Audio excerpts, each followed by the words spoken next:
In the African American community, we don't address our sexuality, even though we're the most religious people in the world. You know, it has been very stressful over the years having HIV/AIDS.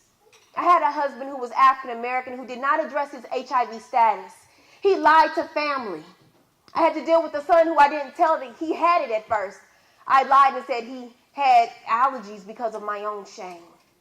I've had a lot of stress to do with my family. And when your son, when he feels as though he can't live a normal life because he has this disease, because he was born with it, that's stressful. He's kind of like a hermit. So he's very isolated. He has isolated himself and he feels as though he can't live a normal life because of this disease. When I first found out, I thought I had a cold because I'd been sick for a couple of weeks. One day I just couldn't breathe properly, so I went to the ER at U of L Hospital, and that's when I found out. It was very hard. You have to learn to adjust to the changes in your life and to not feeling good. And that was October of '98. But through the years, I've learned to accept it. There for a while, the meds, they were a challenge because they were bulky, they were chalky, they burned. They hadn't really developed anything yet. Now, once a day, I take 4 pills, and that's a great obstacle to be able to overcome because pill taking is not fun. And sometimes I forget to take my meds, but now I have a pill case with the days of the week on, and that really helps me. And over the years, I've had care coordinators who have been there for me. I had 1 or 2 doctors who really inspired me to not give up and to not be concerned with society and their ideologies. I really like my current doctor. He's good and he talks to you and you can talk to him, and having someone who specializes in this illness is really helpful. It helps you know that there are advancements and possibly a cure. And when your doctor isn't just giving you those medical terms and they really have compassion, it keeps you upbeat and it keeps you coming back to them. But when I first found out, the medical care coordinators, it was like they felt as though that their lives were in danger for the simple fact that they were dealing with someone with this disease, with this illness, with this epidemic. And, you know, it was really hard because they didn't have the compassion that they have today. And pretty much U of L was the only place that you could go.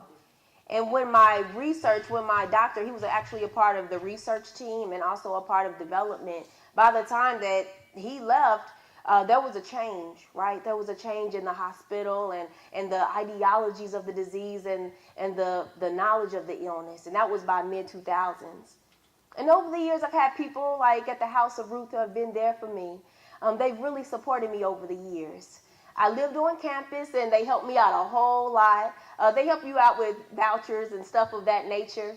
And, you know, I had jobs and I also would receive my disability and I worked, but you can only work so much and then they take away your disability.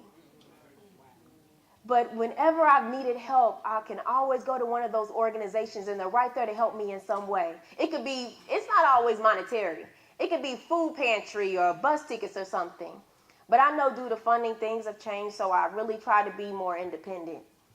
The thing that I've learned is that we have to be more willing to disclose. That's what I've learned.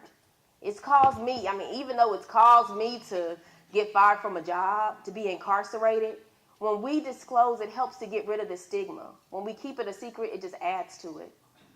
And what I've learned is that the largest generation, the oldest generation, they are the largest number of people getting HIV/AIDS right now, and they have the stigma. They believe that because they're so old that they can't get the disease. What I say is, come on, Mom. That's what I would say to my mother. Come on, Mom. Anybody can have it. Anyone can have HIV/AIDS. You can be standing in front of them. You can be looking at their face. You don't know what's in their blood. And so what I remember is that I always think about the future. I think that the future is all of us should be strong enough for those of us with HIV/AIDS to be integrated into society. I believe we're the seed for the plant to grow. Being an older American with this illness is not detrimental. You can still succeed. Don't be concerned with society's views of you. It has made me a very strong person. You know, I've had people come and go, friends, due to this illness. Some of them just didn't take their medicine. They would forget. Others, they just stopped popping the pills. But I think that we've learned from a lot of us. I think that we've learned from our mistakes, from our regrets. And I believe that we are really strong people. Every day we must look at ourselves in the mirror and say, nobody can mess with me. I am all that.